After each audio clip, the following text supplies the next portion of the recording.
न पूर्वम नापि चापरम पूर्वापरम बहिश्चान्तर जगतो यो जगच्च यः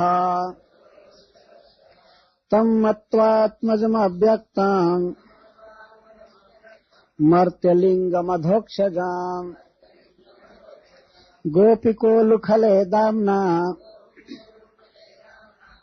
बबंध प्राकृतम् यथा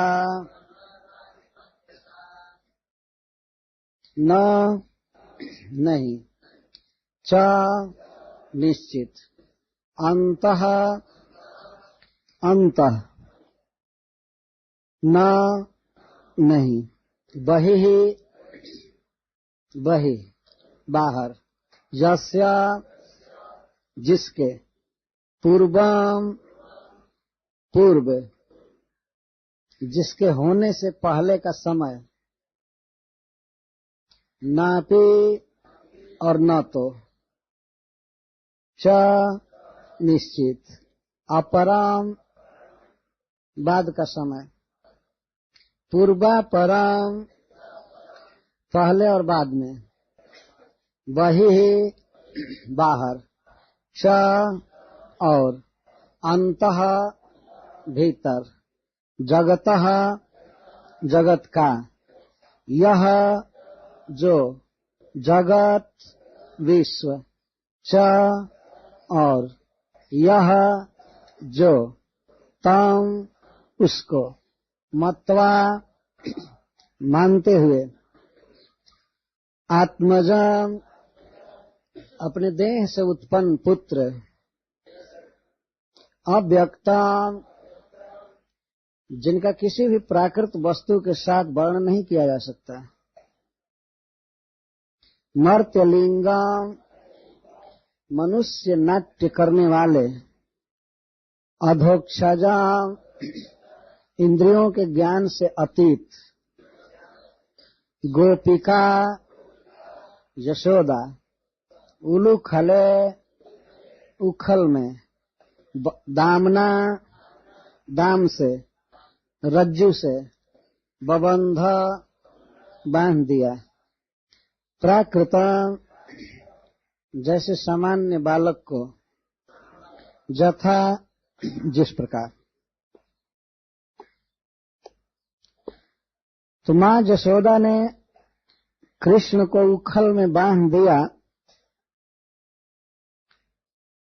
तो इस पर सुखदेव गोस्वामी विशेष रूप से प्रवचन कर रहे हैं। भगवान कृष्ण के विषय में कहते हैं कि उनमें न बाहर है न भीतर है और न उनसे पहले कुछ है न बाद में कुछ है। काल की दृष्टि से बोल रहे बल्कि जगत का आदि अंत और मध्य वे हैं, जगत स्वरूप हैं, अतीन्द्रिय हैं, अव्यक्त हैं। ऐसे श्री कृष्ण को भगवान को माँ यशोदा ने रस्सी से बांध दिया, दामना बबंध दाम से। तो जरा आप ध्यान कीजिए, क्या भगवान में बाहर नहीं है? वे आंगन में खेल रहे हैं, जहां पकड़े गए हैं उसके चारों तरफ तो बाहर ही बाहर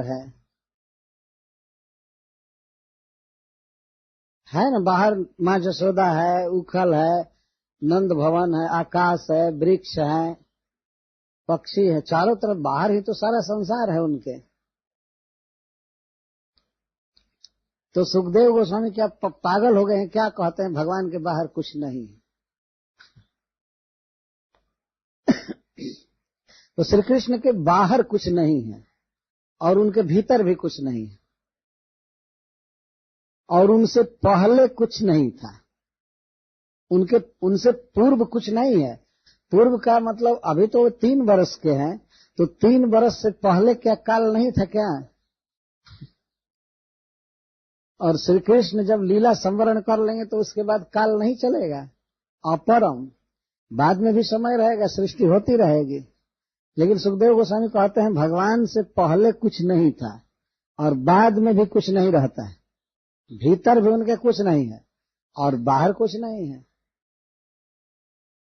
और फिर कह रहे हैं जगत में बाहरी देखा जाता है, बाहर का भाग, भीतर का भाग। तो जगत का बाहरी भाग वही है, भीतरी भाग वही है, जगत स्वरूप है। ऐसे भगवान को गोपिका ने रज्जू से बांध दिया। तो गोपी ने रज्जू से बांधा, वो तो उस भगवान को बांधा जिसके बाहर भी है, भीतर भी बहुत कुछ है। भीतर रोज दूध पीते थे, माखन खाते थे, वो सब भीतर नहीं जाता था तो कहाँ जाता था? उनके भीतर है, और बाहर तो सारा जगत दिख ही रहा है। पर इसका अर्थ क्या है? भगवान के उस दिव्य श्री विग्रह के विषय में सुखदेव गोस्वामी बोल रहे हैं कि वो है क्या चीज। देखने में तो लग रहा है कि माँ के अंक में अट गया है। वो गोद में लेकर के घूमती थी, दूध पिलाती थी, सुलाती थी। तो भगवान माँ की भुजाओं में अट जाते हैं, पलंग पर अट जाते हैं। लेकिन वास्तव में देखने में ऐसा प्रतीत होता है कि भगवान का वह अंग परिच्छिन्न है, सीमित है, परंतु ऐसा नहीं है। उसका कोई बाहरी नहीं है। आप जिस बाहरी जगत को देख रहे हैं, यह जगत तो उनके मुख के भीतर था। माँ जसोदा ने यह भी देखा कृष्ण के मुख में कि एक यशोदा, मतलब मैं अपने पुत्र को डांट रही हूं, और कृष्ण भी भीतर थे मुख में। कृष्ण के मुख में कृष्ण का हाथ पकड़े हुए एक यशोदा डांट रही, और इसके साथ ही सारा जगत। यही देखकर माता को बहुत भारी आशंका हो गई कि लगता है कि कोई दैत्य आक्रमण किया है हमारे पुत्र पर, क्या हो गया है। परंतु यह सत्य है। तो जब सारा बाहरी जगत श्री कृष्ण के मुख के भीतर दिखाई दे रहा है, तो इसका अर्थ है कि उनमें बाहर है नहीं कुछ। तब यह पूछा जाएगा, तब भीतर है ना, अंत है? अंत भी नहीं है। क्या अंत भी नहीं है? अंत के दो अर्थ होंगे। पहला अर्थ तो होगा कि खोखला, तो भगवान के भीतर कुछ। तो वास्तव में भगवान के शरीर में भगवत तत्व, चिन्मय सत्ता के अलावा और कुछ नहीं है। इतना वे ठोस है कि उसमें छेद नहीं किया जा सकता। नैनम छिन्दन्ते शस्त्राणि, आत्मा को शस्त्र काट नहीं सकता है। तो भगवान तो चिद घन वस्तु है, अतः उनके भीतर कुछ नहीं है। और माँ ने देखा कि सारा जगत उनके भीतर है। भगवान कृष्ण ने गीता में प्रवचन किया है, मतस्थानी सर्वभूतानि, और फिर कहते हैं नच मतस्थानी भूतानि। मेरे भीतर सारा जगत है, सारे जीव मेरे भीतर हैं। फिर कहते हैं मेरे भीतर कुछ भी नहीं है, मैं सच्चिदानंद घन शरीर वाला। ये सब मिट्टी, पत्थर, हवा, पानी, प्राकृत भगवान के शरीर के भीतर हो ही नहीं सकता। तो बहुत ही यहाँ महत्वपूर्ण विषय है विचार करने की कि भगवान का देह क्या है, श्री विग्रह क्या है। मनुष्य की बुद्धि जो है प्राकृत जगत में रहते रहते प्राकृत धारणाओं में इतनी बद्ध हो जाती है कि अप्राकृत स्थिति की वो कल्पना नहीं कर सकता, वो नहीं समझ सकता। जैसे मनुष्य बाहर रह रहा है जल से, तो अकस्मात यदि उसको दिखाया जाए कि जल में भी जीव रहते हैं, तो वह अज्ञ व्यक्ति कहेगा जल में कैसे जीवन संभव है, जल में तो जीव मर जाएगा।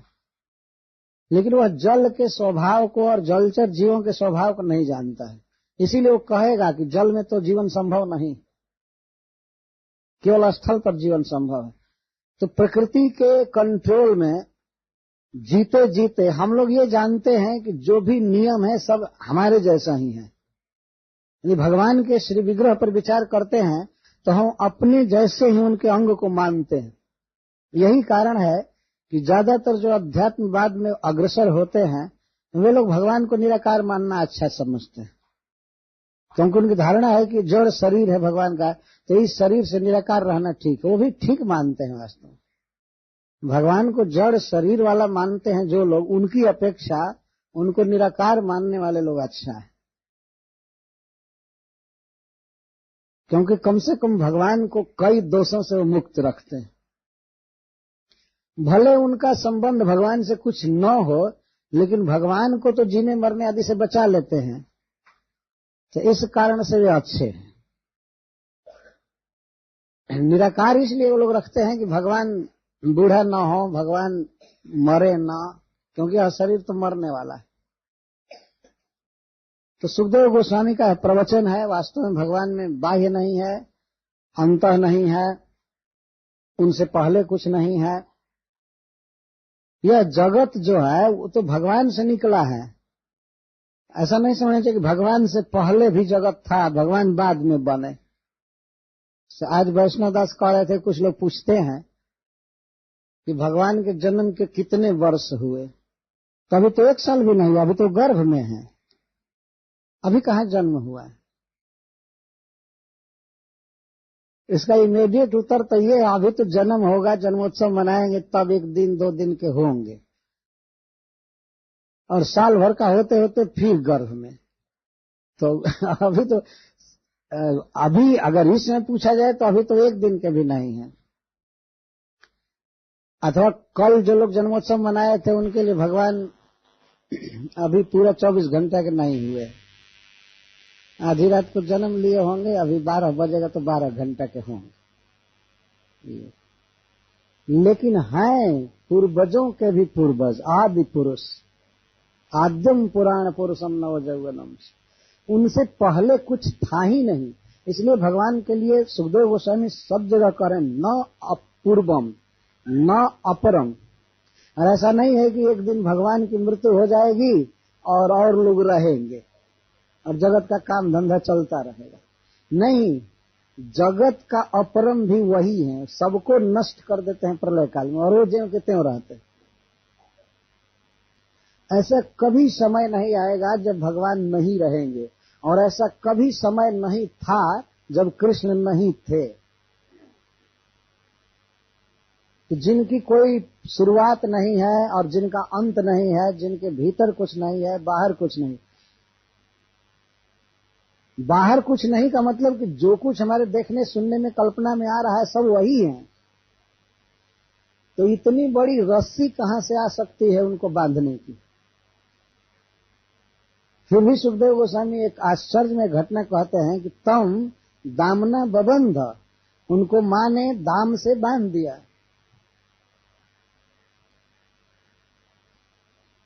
कथा कहने वाला व्यक्ति यह कह रहा है कि भगवान बंधन में नहीं आ सकते हैं, बाहर नहीं भीतर नहीं, वे विभू तत्व हैं, और फिर भी गोपिका ने बांध दिया। अच्छा, गोपिका शब्द कह रहे हैं, गोपिका, गोपी ने बांध दिया। वो भी कोई देवी होती स्वर्ग की तो बहुत बड़ी रस्सी लाती, या बासुकी नाग को लाया जाता, बहुत लंबी रस्सी है वे। पर्वत में लपेटना हुआ मंदराचल में तो बासुकी नाग को लाया गया था। तो गोकुल में तो इतनी बड़ी रस्सी नहीं मिल सकती है, छोटी छोटी रस्सी थी, लेकिन फिर भी गोपी ने बांध दिया।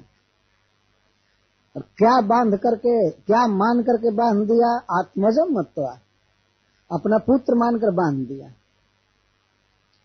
बबंध का अर्थ है कि श्री कृष्ण बंधना चाहते नहीं थे, फिर भी गोपी ने बलात् बांध दिया। प्राकृतम जथा, सुखदेव गोस्वामी कहते हैं जैसे सामान्य मनुष्य के बच्चे को कोई बांध दे वैसे बांध दिया।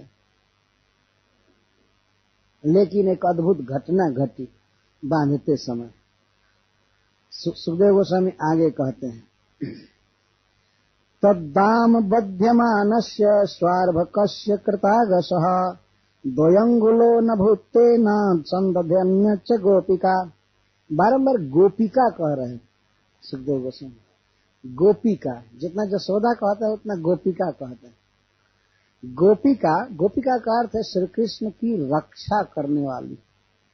यह रक्षा का अर्थ है जो गोपन करे, कृष्ण की रक्षा करे। तो कृष्ण दुर्वृत्त न हो जाए, इसका आचरण खराब न हो जाए, तो खराब कर्म से, विकर्म से जो रोकना चाहती है बांध कर, डांट करके, उसको गोपिका कहते हैं। खिला पिला करके रक्षा करती है, पालन पोषण करती है और बुरे स्वभाव से कृष्ण की रक्षा करना चाहती है, तो उसको गोपिका कहते। गोपिका ने सोचा कि आज मेरा बेटा दूध दही की चोरी कर रहा है, या ऐसे मटका फोड़ रहा है, कल घर में आग लगा सकता है, राजमाखन चुरा रहा है, कल किसी के लड़के को चुराएगा, कपड़ा चुराएगा, परसों कुछ किसी स्त्री का अपहरण करके भाग जाएगा, तब तो ये बहुत गलत बात है। इसलिए अभी से इसको बांध कर, डांट डपट करके और ठीक कर दी। तो कृष्ण की इस तरह से रक्षा करनी चाहती थी, गोपन करना चाहती थी, इसलिए सुखदेव गोस्वामी गोपिका गोपिका रट रहे। तो गोपिका तब बध्यमानस्य, जब अपने पुत्र को बांध रही थी, बांधने चली। क्यों बांध रही थी? लगता है कि सुखदेव गोस्वामी जब कथा कह रहे हैं तो महाराज परीक्षित का मन प्रसन्न नहीं था कि भगवान को बांधा जाए। वो नहीं चाहते थे कि भगवान को बांधा जाए। कथा के समय ऐसे बांधने चली तो उनका चेहरा कुछ और ढंग का हुआ, ये तो ठीक नहीं कर रहे। तो सुखदेव गोस्वामी कहते कृतागस, अपराध किए थे कृतापराधस्य। तब महाराज परीक्षित को सांत्वना, हाँ बांधने का तो काम किए थे जब अपराधी है तो अपराधी को तो बांधा ही जाएगा। कृष्ण ने क्या क्या अपराध किया था? पहला अपराध तो ये किया था, मटका फोड़ा था। तो बहुत दिनों से दूध दही खाया हुआ मटका फूट गया, तो नया आवासने पर तो वो ज्यादा घी खाएगा, वो ज्यादा खाएगा। तो एक तो मटका फोड़ने का अपराध, ठीक है चलो उस पर भी वो मान गई होती, कम अपराध होता। उसका दही बहा, मटका फूटा, दही बहा, और इसके बाद भागा। उखल को पलटकर उस पर से और संचित किया हुआ धान, नवनीत छीट रहा था, फेंक रहा था, और वो भी बानरों को। बानर है, जब आदमी भी गलत काम करता है कोई लड़का तो उसको कहता है अरे बानर तो साक्षात बानर का के साथ दोस्ती करना ये तो ठीक काम नहीं था। घर का सामान तोड़कर फोड़ करके और बानरों को इतना हेल्प किया जाए, जो बानर आज चश्मा भी लेकर भाग जाते हैं और मनुष्य के साथ द्रोह किया जाए, उनके घर चोरी की जाए और बानरों को खिलाया जाए, ठीक है बानरों की सेवा करनी चाहिए। हरिश्री जी कहते हैं कि भगवान चोरी भी कर रहे हैं तो दान करके खा रहे हैं, तो अच्छा गुण है। और खल के चरण में है, दुष्ट के उखल के चरण में, खल के चरण में है, लेकिन फिर भी दान कर रहे हैं। तो बड़ा व्यक्ति अगर दैववश की संगति में भी पड़ जाता है फिर भी उसका स्वभाव नहीं छूटता। खल के संग में है लेकिन दान कर रहे हैं। लेकिन इस तरह से कोई दान करने लगे, अपने घर का सामान बिना मां से पूछे और भी बानर भालू को देने लगे, ठीक नहीं, ये अपराध हो रहा था। वो संचित माखन बर्बाद हो। तो उसके बाद और तीसरा चौथा अपराध हुआ कि भाग चला।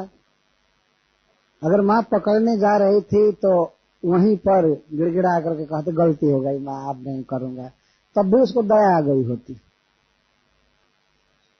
अब कान पकड़ता हूँ, आज से ऐसा नहीं करूंगा, तो मां थी, क्षमा कर दी होती। लेकिन भागा तो चाहिए था कि 2-4 मीटर 10 मीटर भाग करके फिर पकड़ में आ जाता। तो पूरे गांव में हैरान किया मां को, गांव से भी बाहर भागता रहा, इस तरह से भागता रहा। तो ये अपराध हुए थे कृष्ण से, तो इसलिए बांध दिया। तो सुखदेव गोस्वामी के हृदय का भाव यह है कि बांधा जाना उचित था। हम अपनी ओर से जोड़े कृतागस, कृतापराध, अपराध किए थे इसलिए बांधा जाना उचित था। अथवा मां यशोदा के मन में बांधने की बात इसलिए बारंबार आ रही थी कि उसको इसके अपराधों की याद आ रही थी। और कृष्ण के अपराधों की याद आने का मतलब है कृष्ण की लीलाओं का धारावाहिक रील चल रहा था इसके मन में कि ये ऐसे फोड़ा, ऐसे भागा, ऐसे माखन छीटा। नहीं तो एक बार रस्सी घट गई तो फिर बांधती नहीं, परंतु बारंबार जो अपराधों का स्मरण चल रहा था वही मां को प्रेरित कर रहा था बांधने के लिए। और दूसरी बात यह थी कि आगे भी ये उत्पात करेगा, इसकी आदत बिगड़ती जाएगी, इसलिए बांधना चाहती थी। स्व और भकश्य। लेकिन इतनी बात है कि मां जो बांधने चली थी और बांध रही थी तो क्या मानकर बांध रही थी? अपना अर्भक, अपना बच्चा मानकर बांध रही थी, हित के लिए बांध रही थी। बांधने में हित की भावना ही एकमात्र थी। और क्या भावना थी कि ये बिगड़ जाएगा, अपराधी हो रहा है, ये कर रहा है, वो कर रहा है, इसलिए बांधना जरूरी था। तो बध्यमानस्य, वर्तमान क्रिया का प्रयोग करके सुखदेव गोस्वामी कहते हैं बहुत काल तक बांधने का प्रयास करती रही, लेकिन जब ही प्रथम दाम उठाई, दाम रस्सी उठाई बांधने के लिए और पहले उखल में बांध ली उसके एक छोर को। ध्यान रखना चाहिए कि उस उखल से नहीं बांध रही है जिस उखल पर कृष्ण चढ़े थे। ये उखल ऐसे ही गिरा हुआ था, बहुत दिनों से रखा हुआ था, गिरे हुए उखल में बांधी थी। मां ऐसे खड़े उखल में नहीं बांध सकती थी कि बच्चा धक्का दे और उसके देह पर गिर जाए कहीं, अथवा ये सोचती होगी कि ये तो बहुत कमजोर बच्चा है, उखल पत्थर का गिरेगा नहीं। परंतु श्रीपाद सनातन गोस्वामी जी कहते हैं कि दूसरा उखल था, पतित उखल था, वो गिरा हुआ था, तो उसमें बांधना आसान हुआ। गिरे हुए उखल के पास बांध दी कि यहीं पड़ा रहेगा कुछ देर तक। बहुत शीतल छाया में बांधी थी, धूप में नहीं।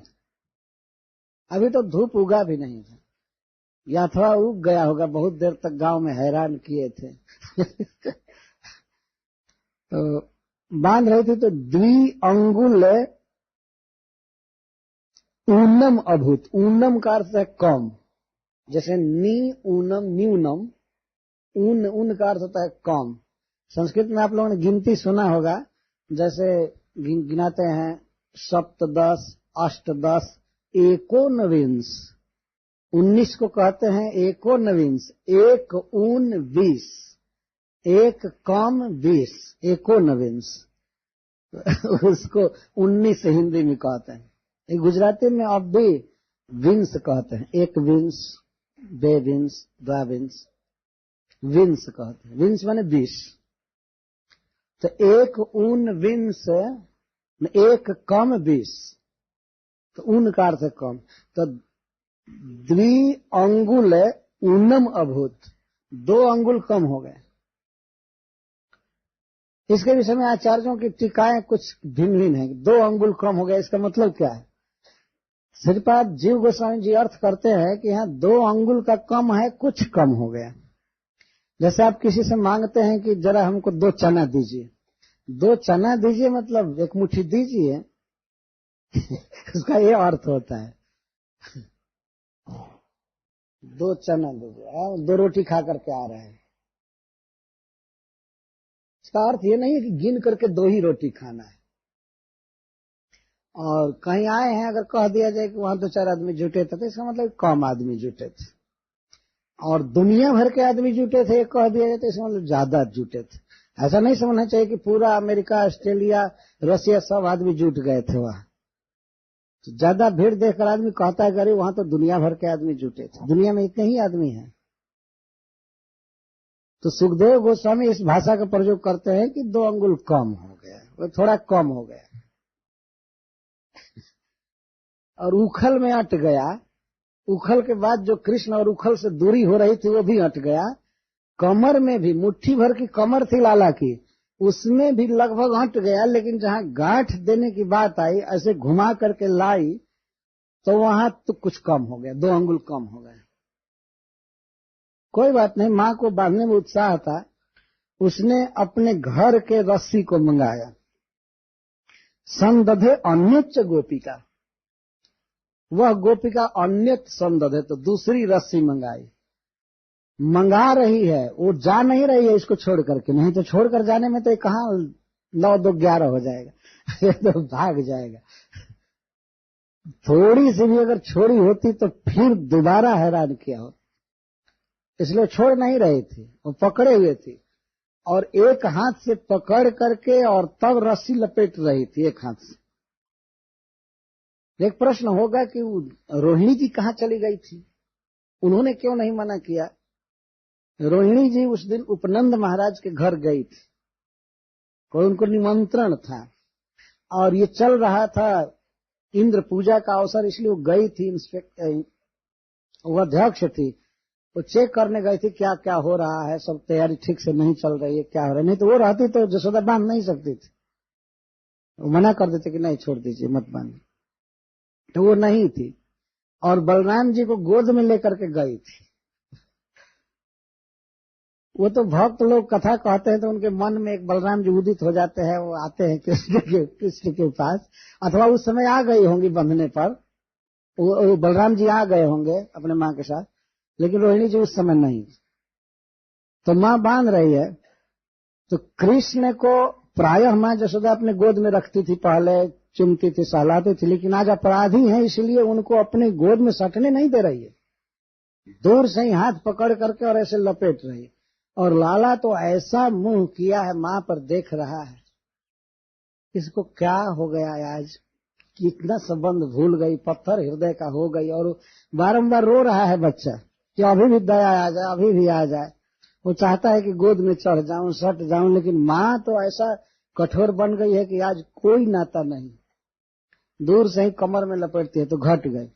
तो फिर अपने घर की किसी दासी को पुकार कर कहती, अरे लाओ रज्जू, दूसरा रस्सी लाओ। तो वो बेचारी दौड़ करके गई कि रानी जी आज्ञा दे रही हैं, और वो बेचारी दासी समझती थी कि आज माँ में और पुत्र में इस तरह की बात छिड़ गई है, तो वो भी सोच रहे थे कि ठीक ही कर रहे हैं, इनके हित के लिए जरूरी है, इस बच्चे के हित के लिए जरूरी, तो वो भी खुशी के साथ रस्सी ला कर दे दे।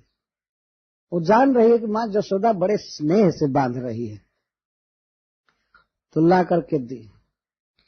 संदधे अन्य गोपित का, गोपी ने फिर गांठ लगाया उस रस्सी से, जो रस्सी घट रही थी उस रस्सी में गांठ जोड़ा, और बहुत लंबी रस्सी, और इसको जब ही फिर उखल से आते हुए रस्सी में बांधना चाहा तो फिर कम हो गया,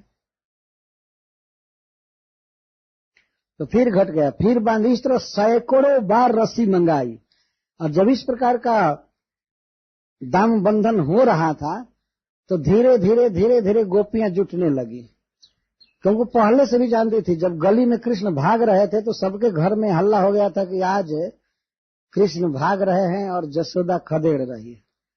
तो सब ये भी बात धीरे धीरे फैल गई कि उनको वो बांध रही है, उनको बांध रही है, तो सब देखने के लिए आ गई थी, देख रहे थे, बहुत प्रसन्न थी सब। तो जदासित तदपि न्यूनम, जब गोपी ने दूसरी रस्सी लगाया तो वो भी न्यून हो गई, तेनान्यदपि संदध है, इस कारण से उसने दूसरी रस्सी लगाई, तीसरी लगाई तो वो भी घट गई।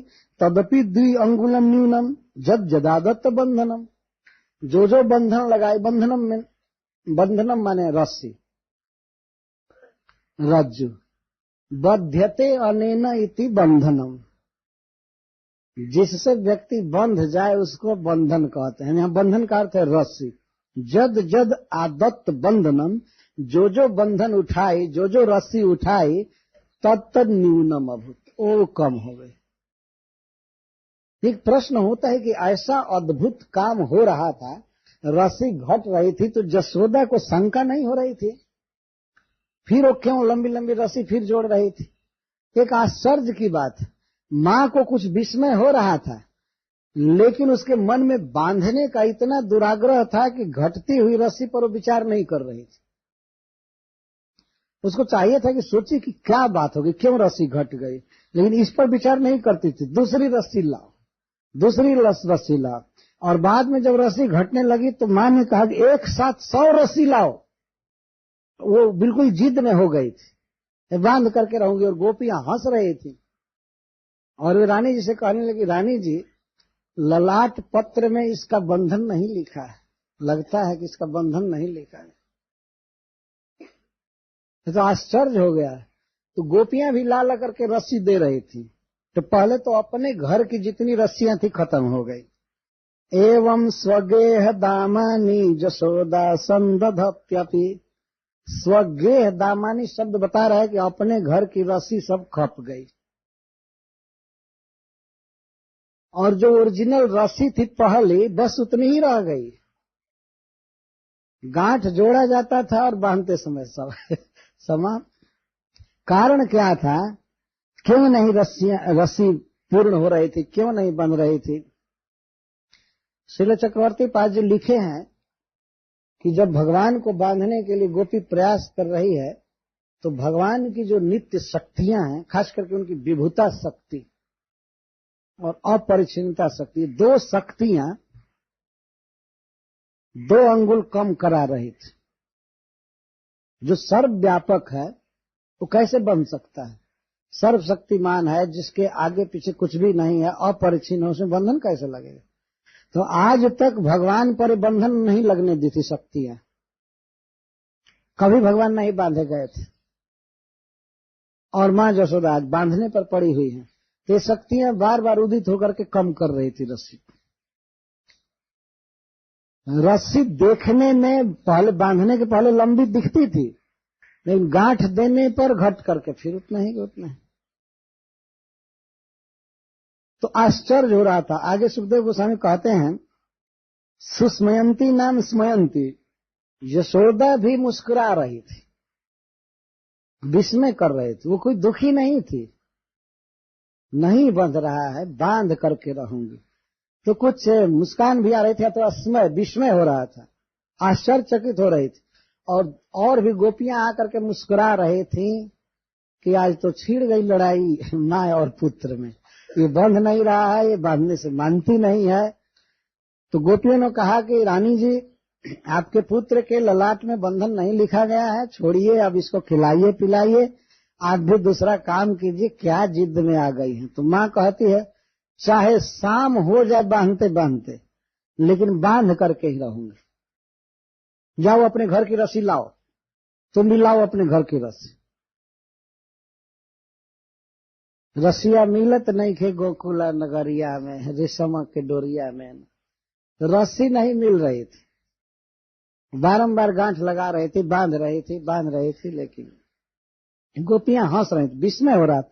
ये विस्मय इस बात का हो रहा था, गोपियां क्यों विस्मय कर रहे थे, आश्चर्य कर रहे थे? तो विस्मय कर रहे थे कि लाला की जो कमर है, कटी है, वो मुष्टि प्रमाण है, वो मुट्ठी भर है। 3 बरस का बच्चा है, पतली कमर है छोटी सी, तो कमर न तो बढ़ रही है कमर बढ़ नहीं रही है, जितना उसका प्रमाण है उतना ही है। और चलो, ज्यादा न मोटा हो रहा है न पतला हो रहा है, जैसा है वैसा है। और कितनी कितनी रस्सियां जोड़ दी गई, और फिर भी रस्सी घट रही। ये क्या बात? रस्सियां कहाँ चली जा रही? अच्छा, उस ओरिजिनल रस्सी में जो रस्सी जोड़ी जाती थी, तो ये भी होता कि चलो वो रस्सी जो है मोटी होती जाए, तो इसका मतलब कि वो खा रही है, उसमें और रस्सियां सूखती जा रही हैं। तो वो ज्यों कहते हैं पतला सूत्री, वो वैसा ही था। हमारे यहाँ सूत्री कहते, सूत्र और सूत्री, जो सूत्री पतले रस्सी को कहते। तो जो ओरिजिनल रस्सी थी वो जेव की, तो उसमें भी कोई मोटाई नहीं बढ़ रही थी और न लंबाई बढ़ रही थी। ये आश्चर्य हो रहा था। या दूसरा आश्चर्य गोपियों को ये भी हो रहा था कि आज माँ को हो क्या गया, जब नहीं बंध रहा है तो ये बांधने पर क्यों पड़ी हुई? परंतु ये जो दृश्य था बहुत अच्छा था, इसलिए गोपियों को भी सुख मिल रहा था। वो लोग भी घर का काम धंधा छोड़ करके ये देख रही थी, उनको अच्छा लग रहा था। और किसी किसी को और भी अच्छा लग रहा था कि आज से लाला की आदत बिल्कुल ठीक हो जाएगी, अब इस तरह के तोड़ फोड़ नहीं कर पाएंगे। तो विस्मित हो रहे थे, कृष्ण बंध नहीं रहे थे। पर सुखदेव गोस्वामी कहते हैं अंत में बंध गए। स्वमातुः स्विन्न गात्राया विश्रस्त कबरस्रजः दृष्ट्वा परिश्रमं कृष्ण कृपयासित स्वबंधने। स्वमातुः परिश्रमं दृष्ट्वा, अपने मां का परिश्रम देखकर श्री कृष्ण बंधन में आ गए। दृष्टवा परिश्रमम कृष्ण, उन्होंने देखा कि मां बहुत परिश्रम कर चुकी है। एक तो मैं इसको हैरान किया, गली में गांव में इधर उधर भागा, इसके बाद रस्सी जोड़ रही है, बांध रही है, बारंबार रस्सी लाना, मंगाना, जोड़ना, लगभग 2 पहर से ज्यादा समय इसी में हो गया। परेशानी हो रही थी। तो स्विन गात्र आया, उसके गात्र में स्विन पसीने भर गए। कभी मेहनत नहीं की थी, लेकिन आज इतना मेहनत की। शुरू में दही मथ रही थी, फिर गली में भगाया, और फिर गांठ दे रही थी बारंबार। अच्छा, गांठ नहीं पड़ रही थी इसी से परिश्रम हो रहा था, ऐसी बात नहीं है। ये बांध नहीं रहा था तो मानसिक बेचैनी हो रही थी। कोई काम आदमी करे और कार्य में सफलता न मिले तो मन में बेचैनी होती है, तो ये भी एक परिश्रम है। तो अपने स्व मातु, अपनी मां का परिश्रम कृष्ण ने देखा। बहुत ही सुंदर शब्द है, विचारणीय है। भगवान क्यों बंध गए और क्यों नहीं बंध रहे थे? क्यों 2 अंगुल रस्सी कम पड़ रही थी? 2 अंगुल रस्सी कम पड़ रही थी, इसके विषय में श्रीपाद सनातन गोस्वामी कहते हैं 2 चीज की कमी अभी थी। मां के परिश्रम की पूर्णता नहीं हुई थी, उसने मेहनत अभी खूब नहीं किया था, और इसी कारण से भगवान की कृपा उदित नहीं हो रही थी। ये 2 कमी पड़ रही थी। ये बिल्कुल स्वाभाविक। तो जब सारी शक्तियां लगी हुई थी, हम ब्रह्म को बंधने नहीं देंगे, हम परमेश्वर को, परमात्मा को बंधने नहीं देंगे, सारी शक्तियां मिली हुई थी, तब तक भगवान के हृदय में समस्त शक्तियों की पटरानी कृपा शक्ति, भास्वती कृपा शक्ति, सबसे तेजस्विनी शक्ति हृदय में उदित हुई और भगवान के हृदय को पिघला दी और सारी शक्तियां सकपका गई। तो कृपा उदित हो गई। कृपा शक्ति जो है भगवान की समस्त शक्तियों की रानी, और सारी शक्तियां एक तरफ, पर भगवान के हृदय में यदि कृपा उत्पन्न हो जाए तो वो अब ये याद नहीं रहता है कि मैं ईश्वर हूं, भगवान हूं, ये हूं, वो हूं। तो भगवान की कृपा महारानी जब हृदय में उदित हुई तो सब शक्तियों ने हाथ जोड़ दिया। तो अब तो ये बंध ही जाएंगे। तो उस रानी जब उदित हो गई हृदय में, तो और दासियां क्या कर सकती? तो और शक्तियों ने हाथ जोड़ लिया और भगवान बंधन में आ गए। कृपया सिद्ध स्वबंधन, मां के तरफ से परिश्रमम और भगवान के तरफ से कृपा, ये दो के कारण बनते हैं भगवान। इसलिए भगवत भजन में, कृष्ण की सेवा में, उनसे प्रेम करने में डट कर परिश्रम करना चाहिए। केवल एकांत में बैठ करके कुछ लोग केवल जप करना चाहे तो जप तो करें, लेकिन खड़े होकर के जप करें खूब डट करके, जैसे ध्रुव महाराज ने किया था। ऐसा नहीं बैठ करके जप कर रहे हैं और 1 घंटे में 50 बार झपकी ले रहे हैं। हरे कृष्ण कृष्ण कृष्ण हरे हरे, हरे राम राम राम। सो रहे बीच बीच में। ऐसे थोड़े भगवान मिलेंगे, ऐसे नहीं मिलेंगे। यदि झपकी आ रही है तो ध्रुव महाराज की तरह खड़े होकर के जप करना चाहिए। हरे कृष्णा। परिश्रम किया खुद, तब भगवान बंद है। परिश्रम में कमी रही होती तो ये बनते नहीं। भक्त का परिश्रम देख करके भगवान द्रवित हो जाते हैं, बंधन में आ गए। एक ही श्लोक में परिश्रमम और कृपा, 2 शब्द का प्रयोग सुखदेव गोस्वामी कर रहे हैं। तो मां का परिश्रम, दृष्टवा स्वमातु परिश्रमम, दृष्टवा परिश्रमम, किसका? स्वमातु, अपने मां का। वास्तव में भगवान ने जब अपनी मां का परिश्रम देखा, मेरे हित के लिए मेरी मां मुझको बांधना चाहती है, मेरे सुख के लिए जो मुझे इतना प्रेम से खिलाती है, पिलाती है, मुझे जिसने जन्म दिया, पाला पोसा, और फिर मुझे बांधने के लिए इतना प्रयास कर रही, मेरे हित के लिए इतना परिश्रम कर रही है, ये विचार आते ही भगवान के हृदय में कृपा उदित हो गई और बस बंधन में आ गई, रस्सी पूरी हो गई। यह नहीं समझना चाहिए कि रस्सियां वास्तव में घट रही थी। भगवान नहीं बंध रहे थे और अपनी अचिंत शक्ति से रस्सियों की सत्ता उड़ा दे रहे थे। दिखाई नहीं पड़ रहे, बंधन में आ गए। दृष्टवा परिश्रमम कृष्ण, इस तरह से परिश्रम करना है। मंगल आरती के समय ठीक टाइम पर उठ जाना, कम सोना। कुछ लोगों की स्थिति पर तो कभी कभी बहुत आश्चर्य होता है कि रात में भी सोते हैं, मंगल आरती में भी नहीं उठते हैं, और सब नहीं सही तो कथा में भी सोते। हमारे यहाँ एक लड़का था विदूषक, कथा में सोने वालों के प्रति वो हमसे कहता था, महाराज जी आप कथा कहिए तो 10-20 पलंग साथ में लेते आइए, और जो लोग सोते हैं उनको छुट्टी दे दीजिए, बेचारे सो लें एक बार, और सप्ताह चालू करने से पहले आप उनको सुलाइए। 7 दिन में अखंड सो लें तब जाकर के वे सुनेंगे, नहीं तो कथा में बेचारे सोने लगते हैं। उनको सप्ताह के पहले सुला दीजिए अखंड। ये कोई भजन है? कथा सुनने आवे और आदमी सोए, जप कर रहा है और सोए, तो भगवान की पूजा कर रहा है और चामर भी हाथ से गिर जाए, ये कोई पूजा है? ड्राइविंग कर रहा है ड्राइवर रोड पर और स्टीयरिंग पकड़े पकड़े सोया करे तो गंतव्य पर जाएगा कि रास्ते में मरेगा? ऐसे यह बात है कि भगवान का भजन ऐसा खतरनाक नहीं है। धावन निमिल लेवा नेत्र, इस पर तो सो करके भी किया जाता है तो आदमी पहुंच जाता है, लेकिन आनंद की अनुभूति नहीं होगी। यदि सुख चाहिए, आनंद चाहिए, और खास करके भगवान को अपने बस में करना चाहते हैं, भगवान हमारे इंद्रिय में रहें, तो इसके लिए तो परिश्रम करना पड़ेगा।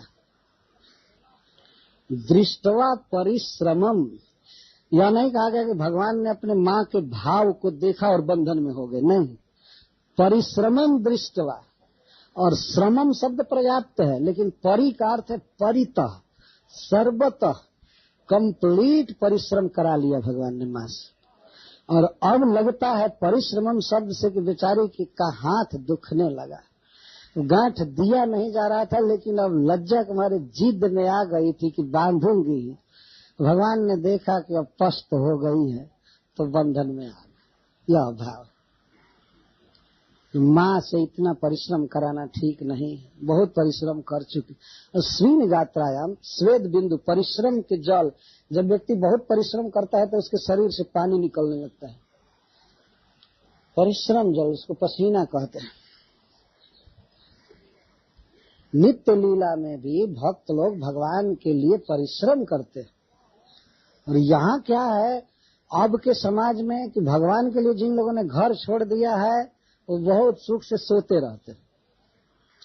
हम देखे हैं जगत में और लोग, जैसे विद्यार्थी हैं, खा करके चलेंगे स्कूल में पढ़ते रहते हैं, ड्राइवर खा करके ड्राइवरी करता है, देखे हैं ना। और सब लोग खा करके काम चालू करते हैं, और साधु खा करके अब विश्राम करते हैं। जबकि साधुओं को श्रमणा कहा गया है, सन्यासी को श्रमणा कहा गया है, श्रम करने वाला।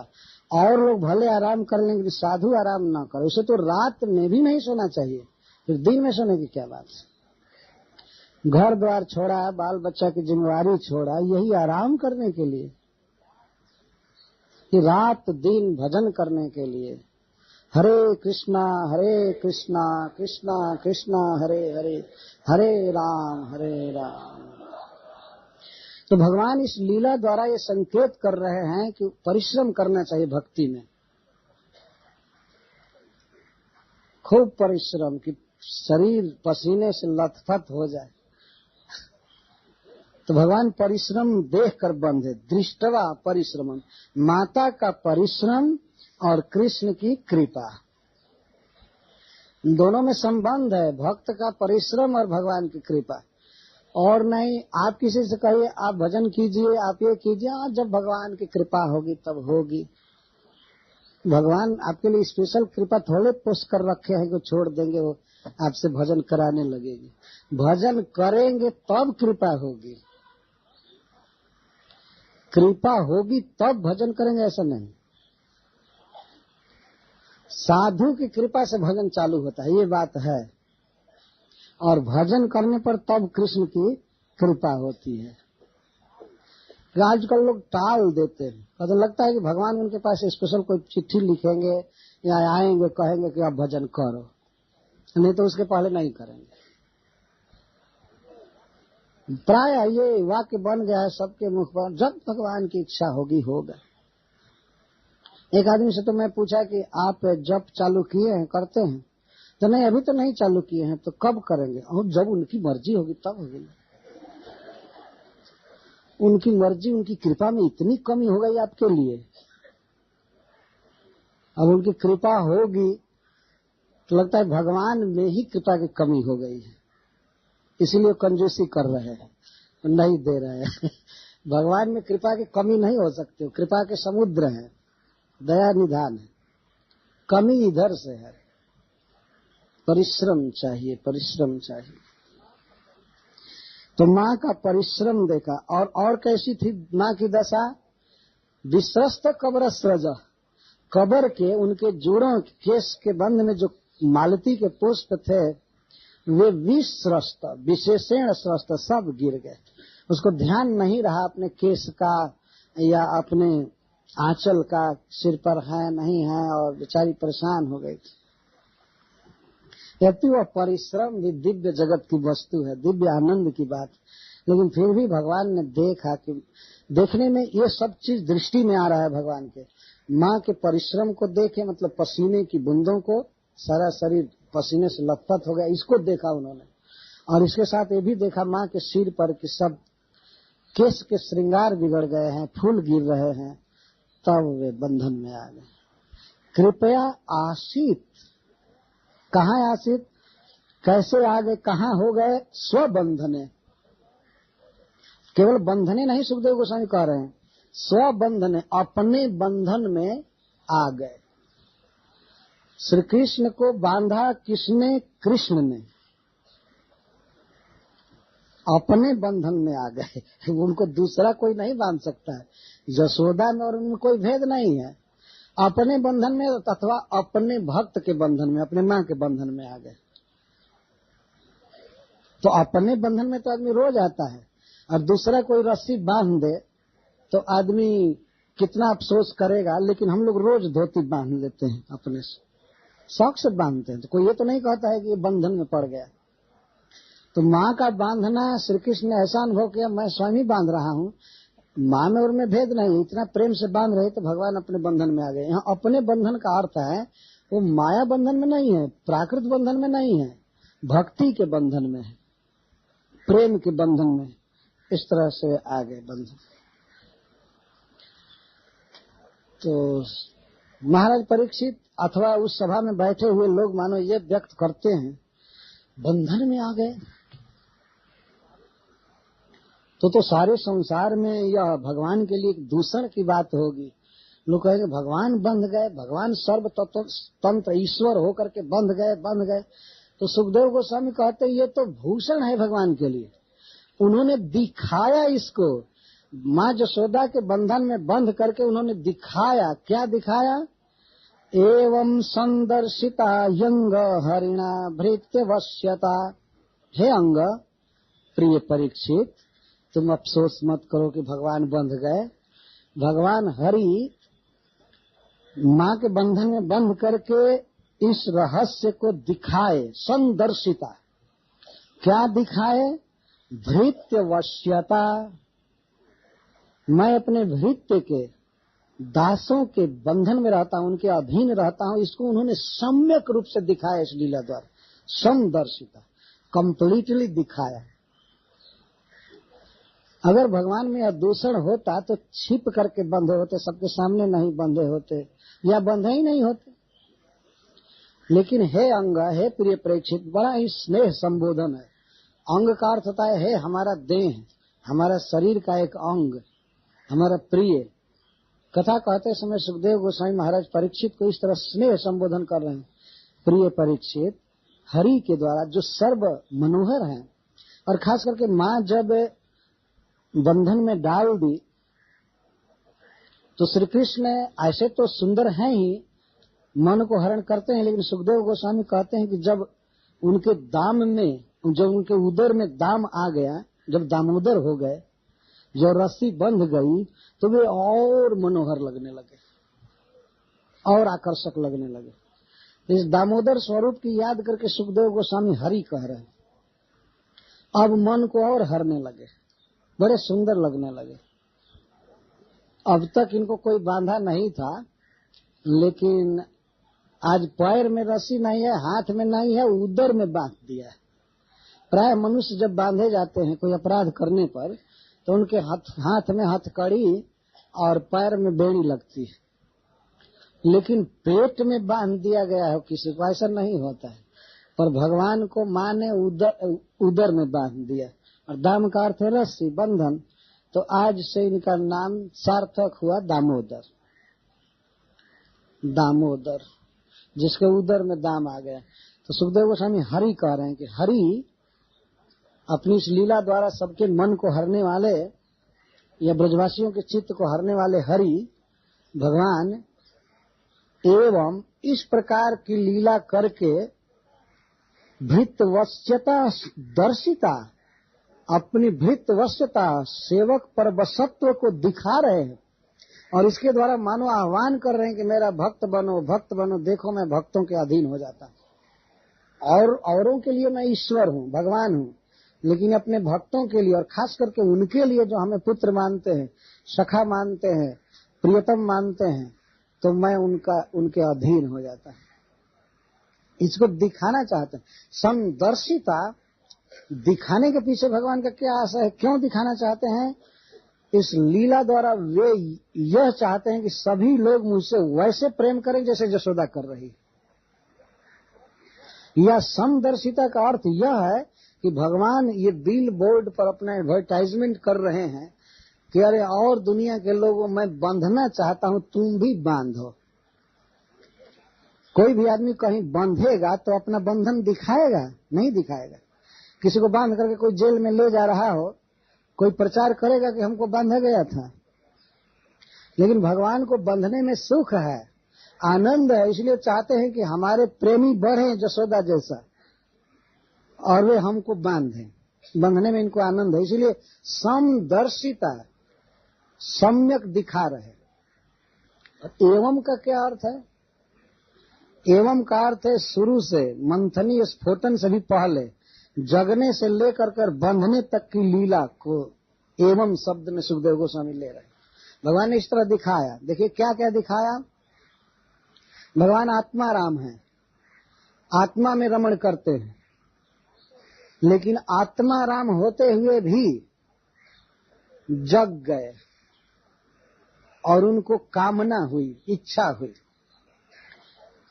आत्मा में जो रमण करता है उसको साधारण दूध पीने की इच्छा हो, माखन खाने की इच्छा हो, कैसे हो सकता है? लेकिन आत्मा राम होते हुए भी स्तन्य काम हुए। एवं यहां से दिखाना चालू कर रहे हैं। केवल बंधन में बंध करके ही दिखा रहे हैं ऐसी बात नहीं है, वहां से दिखा रहे हैं, चाहे उससे पहले से ही बहुत लीलाओं में दिखा रहे हैं। एवं से आप जन्म से लेकर के और ब्रजमंडल में पूरा जितना आवास है वहां तक ले सकते हैं। एवं आत्मा राम हो करके भी स्तन्य काम हुए, इच्छा हुई, भूख लग गई, अच्छा, और पूर्ण मनोरथ हो करके भी अतृप्त रह गए। माँ यशोदा का दूध पीते, पूर्ण काम है इनका, मनोरथ अनादिकाल से पूर्ण है, लेकिन माँ यशोदा का स्तन पीने में इनकी कृतार्थता नहीं हुई, अभी इच्छा बनी की बनी रह गई। तो आत्मा राम स्तन्य काम हुआ और पूर्ण मनोरथ अतृप्त रह गया। और विशुद्ध सत्व में जिनका श्री विग्रह है, जो प्रकृति से पार हैं, उनमें आ गया क्रोध। ये दिखा रहे हैं क्रोध, जबकि सत्वगुण का धर्म नहीं है। प्राकृत सत्वगुण में भी क्रोध नहीं होता है, ये रजोगुण का धर्म है। काम ऐसा, क्रोध ऐसा, रजोगुण समुद्भव। तो प्रकृति का नियामक, प्रकृति से पार रहने वाले में क्रोध देखा गया। क्रोध भगवान में आ नहीं सकता है, लेकिन एवं समदर्शिता, भगवान इस तरह दिखा रहे हैं कि यदि भक्त उनको ठीक से न खिलावे तो उस पर क्रोध भी करते हैं। हमको पिलाया नहीं दूध इसलिए क्रोध आ गया। तो विशुद्ध सत्व में विग्रह में क्रोध है आया। तो काम है आया और लोभ है आया और क्रोध है आया भगवान में।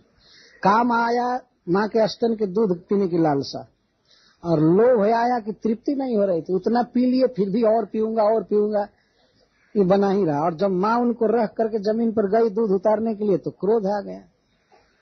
तो काम क्रोध लोभ में फंसा हुआ ये परब्रह्म है।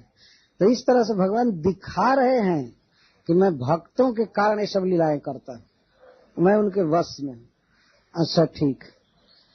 जब फोड़ दिए मटका, दही बह चला, माखन लुटा रहे थे तो माँ के डर से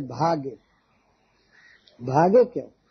जिनसे महाकाल और जमराज भी भयभीत रहते हैं, वे भगवान भयभीत हुए माँ से और भाग चले जोर से, पलायन। भय हुआ भागे। कौन भाग रहा है? जिससे काल भी भयभीत होता है। काल जिससे डरता है वो माँ से डर रहा है। जमराज जिससे डरते हैं वो भाग रहा है माँ के भय से।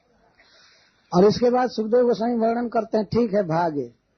और जोगियों के, भक्तों के मन के स्पीड से भी जो ज्यादा हैं, हमेशा दूर रहते हैं, मन की पकड़ में नहीं आ सकते हैं, उनको भी माँ ने बलात् पकड़ लिया। बताइए लीला भगवान की।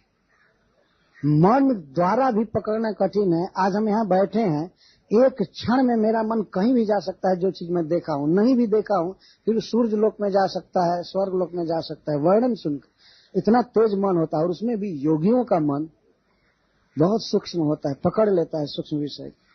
लेकिन ऐसे तेज गति से भागने वाले भगवान को, जो जोगियों के मन में भी नहीं आते हैं, उनको गोपी ने झपट कर पकड़ लिया। अब पकड़ लिया। और जो नित्य आनंदमय है, आनंद से ही जिसका शरीर बना है, आनंद घन है, कभी दुख का नामो निशान नहीं है, वो रो रहा, रोदन हो रहा। देखिए। और जो जगत का ईश्वर है, कंट्रोलर है, शिव ब्रह्मा आदि का, इनकी आज्ञा पर सब लोग खटते हैं। मद भयाद बाति वातोयम, मेरे भय से हवा चलती है, मेरे भय से इंद्र वर्षा करता है, जो सबको वेद रूपी रस्सी से बांध करके रखा है, नाम और रूप की रस्सी से बांध करके रखा है, सभी जिसके अधीन है, उसको माँ ने बलात् बांध दिया। ये दशा, रोता का रोता रह गया और माँ ने बांध दिया। तो एवं संदर्शिता यंग हरिणा भृत्य वश। एवं का अर्थ शुरू से लेकर अब तक है। इस प्रकार हरि ने, कृष्ण ने इस जगत को दिखाया। किसको दिखाया? तद विदाम, जो ये जानते हैं कि भगवान भक्तों के वश में हैं, जो भक्ति कर रहे हैं, उनको दिखाया। बहिर्मुख लोग क्या समझेंगे? आगे प्रसंग आएगा कि तद विदाम लोके, वे गोपियों के सामने नाचते थे, गाते थे। क्यों?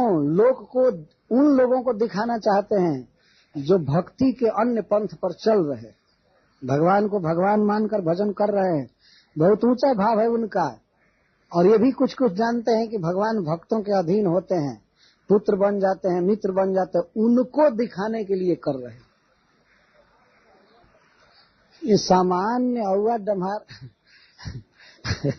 ये एक भोजपुरी का शब्द है, औवा डम्हार। औवा डम्हार का मतलब होता है बिल्कुल सामान्य आदमी, बिना गुण का। जो भगवान को अभी निराकार मानते हैं या एक शक्ति मात्र मानते हैं, वे लोग तो इसको बिल्कुल नहीं समझेंगे। जो लोग भगवान को अपने इष्ट देव के रूप में मान चुके हैं और उनसे प्रेम करते हैं, चाहते हैं भगवान हमारे पुत्र हो जाए, हमारे प्रियतम हो जाएं, जो ज्यादा एडवांस्ड हैं, उनको दिखा रहे हैं कि देखो मैं ऐसे अधीन हो जाता। एवं संदर्शिता, भगवान ने इस तरह दिखाया, भगवान के द्वारा यह दिखाया गया। क्या? भृत्यवत्सता। किनको दिखाया गया? ये प्रश्न होगा ना कि ये दिखाए तो किसको? जैसे मान लीजिए हमको कहा जाए इन्होंने भागवत सुनाया, किसको? भागवत सुनाया रोड पर घूमने वालों को? नहीं, जो सुनना चाहते थे, जो आकर बैठे थे, उनको सुनाया। जो इस बात को समझना चाहते थे कि भगवान का वास्तविक स्वभाव क्या है, वो भक्तों के साथ क्या व्यवहार करते हैं, ऐसे लोगों को भगवान ने दिखाया। ऐसा नहीं फालतू जहां तहां दिखाया कर, दर्शन दर्शिता। वो भगवान ने दिखाया तो उसको हम लोग कैसे देखेंगे? कान के आंख से देखेंगे। जैसे यहाँ 7 दिन से देख रहे हैं। कुछ भक्तों ने कमेंट दिया कि लीला वर्णन में हमें ऐसा लगता था कि हम वहीं देख रहे हैं, तो यही तो देखना है। एवं संदर्शिता यंग हरिणा भृत्यवश। और भक्तों ने क्या देखा? वास्तव में लोग अनुमोदन कर रहे तो उन्होंने यही देखा कि भगवान भक्त के बस में, वे बछड़े के पूंछ द्वारा घसीटे जा रहे, यही तो देखा। इसमें किसी ने ये नहीं देखा कि भगवान विश्व के ईश्वर हैं, सुप्रीम कंट्रोलर हैं। इस कथा में किसी ने नहीं देखा। और चूंकि इसलिए कि कृष्ण दिखाना ही नहीं चाहते थे, कृष्ण तो ये दिखाना चाहते थे भृत्यवश्यता, और वही भक्तों ने देखा। तो वे जुग जुग में आने वाले भक्तों को यही दिखाए, और सुखदेव गोस्वामी ने उसको कंप्लीट दिखा दिया है, और उसको जो भी कहेगा वो भी दिखाता रहेगा जुग जुग तक। ये देखो कृष्ण की भृत्यवश्यता। देख करके करेंगे क्या? देख करके यही करेंगे कि भगवान को अपने अधीन बनाना चाहेंगे, और क्या कहेंगे? ये देखेंगे कि बहुत बड़ा व्यक्ति हम किसी के अधीन हो गया है, तो हम क्या नहीं चाहेंगे कि हमारे अधीन हो जाए? तो देखेंगे इतना बड़ा व्यक्ति, इतना बड़ा भगवान उसका पुत्र बन गया, तो क्या हम नहीं चाहेंगे कि हमारा पुत्र बन जाए? एक माँ ने अनुमोदन किया, उसने कहा कि मैं चाहती हूँ कि कृष्ण मेरा बेटा हो जाए। दिखाना चाहते हैं कृष्ण इसीलिए कि जीवों के हृदय में लालसा उठे। तो सुखदेव गोस्वामी बहुत सुंदर वाक्य बोल रहे हैं कि हे अंग, हे परीक्षित, हरिणा एवं भृत्यवश्यता संदर्शिता। किस हरि के द्वारा ये दिखाई गई भृत्यवश्यता? सब बसे नापि कृष्ण न जसेदम स्वरम बसे स्वरम बस। जिनके वश में सारा जगत है, और जगत के जितने छोटे छोटे कंट्रोलर हैं सब कृष्ण के वश में है। यह संपूर्ण जगत स ईश्वर अन्य नियामकों के साथ इस सारा विश्व, सारे जीव जिनके वश में है, वे भगवान और किसी के वश में नहीं है, स्वतंत्र हैं, स्ववश हैं। पर ऐसे भगवान भी भक्तों के अधीन हैं, यही वे दिखाना चाहते थे। भगवान इस जगत में अवतार ले करके कुछ दिखाना चाहते। जगत देखा भगवान के इस भृत्यवश्यता को, परंतु फिर भी उतना नहीं समझ पाया।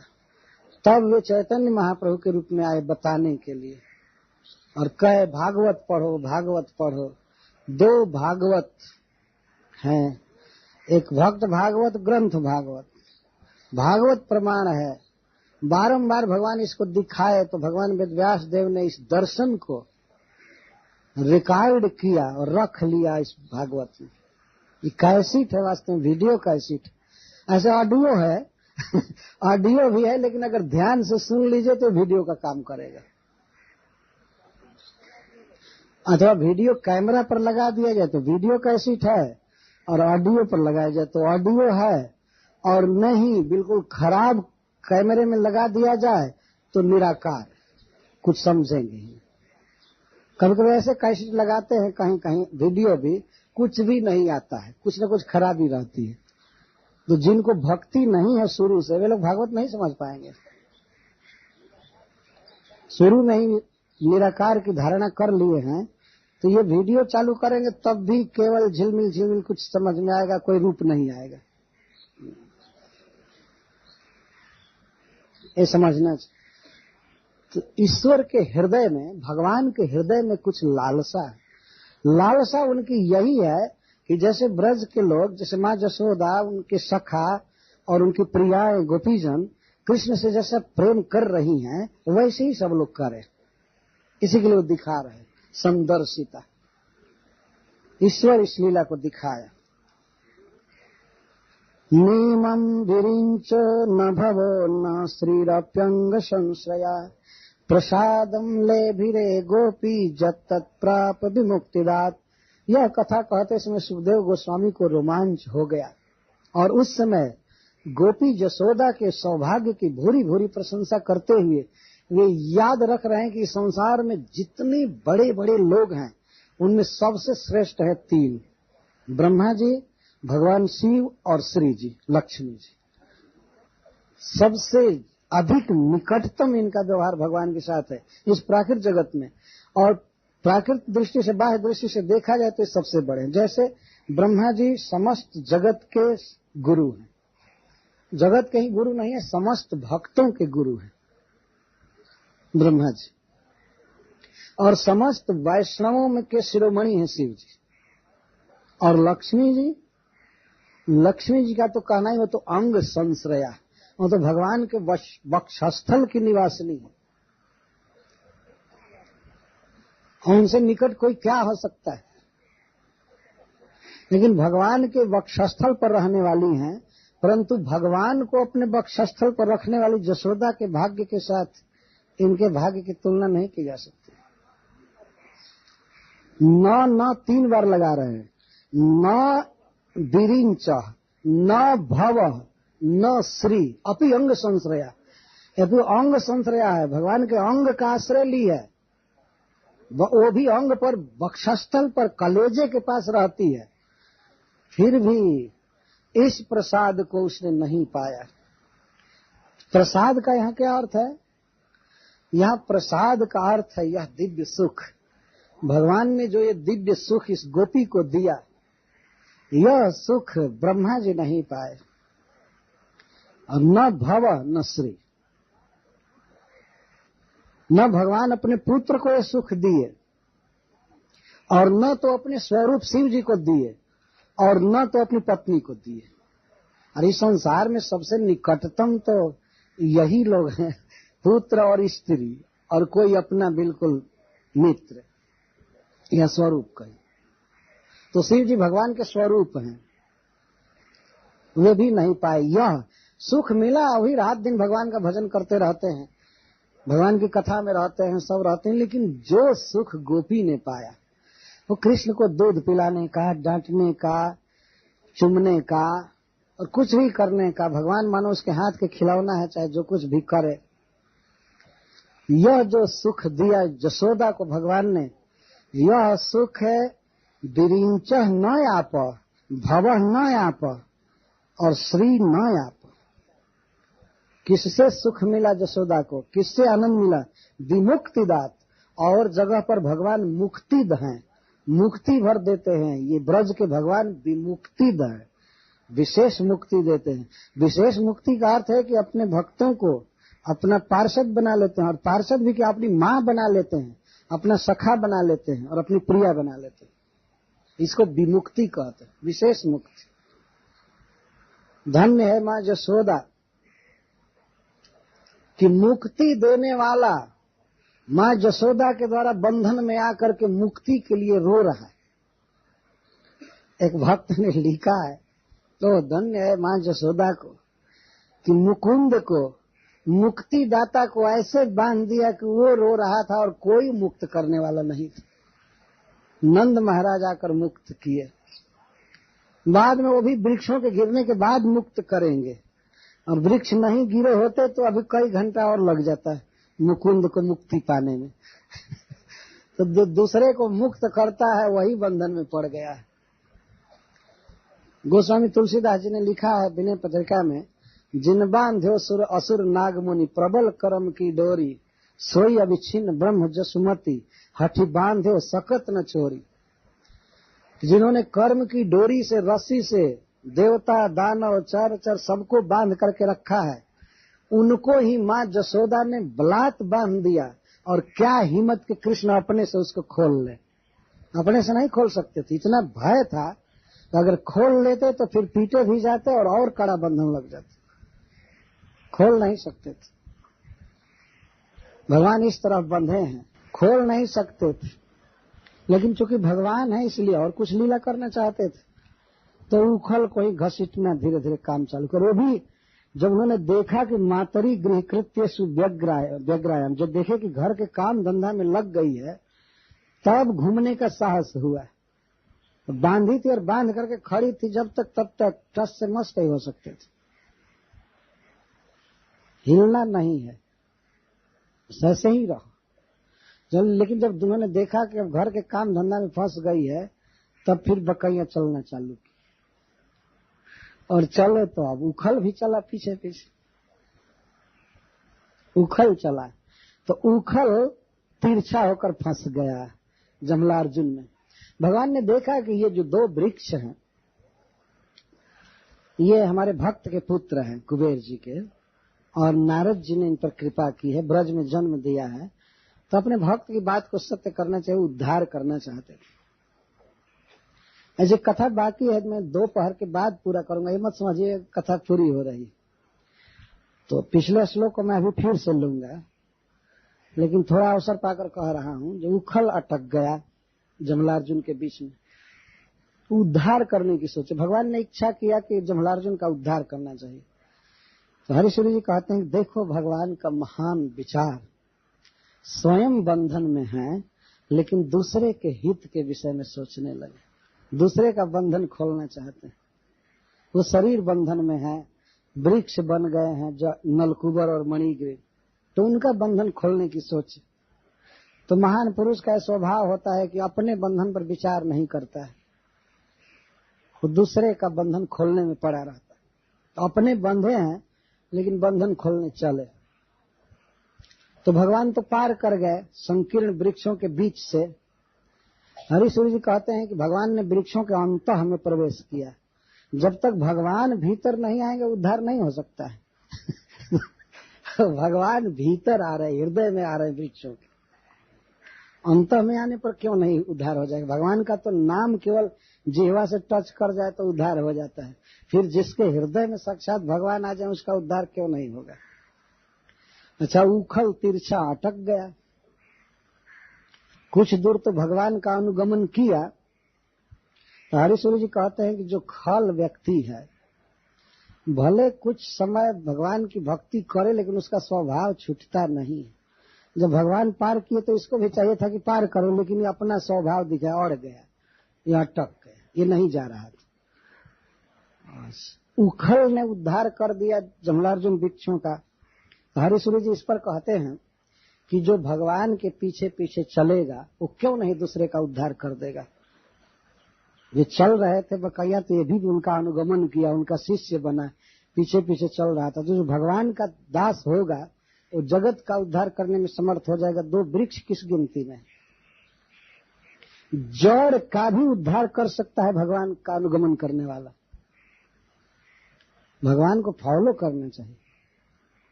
आज तक ब्रह्मा शिवादि पीछे पीछे नहीं चले होंगे कृष्ण के, मतलब इस स्वरूप में, लेकिन एक उखल हुआ जो बेचारा भगवान का अनुगमन किया।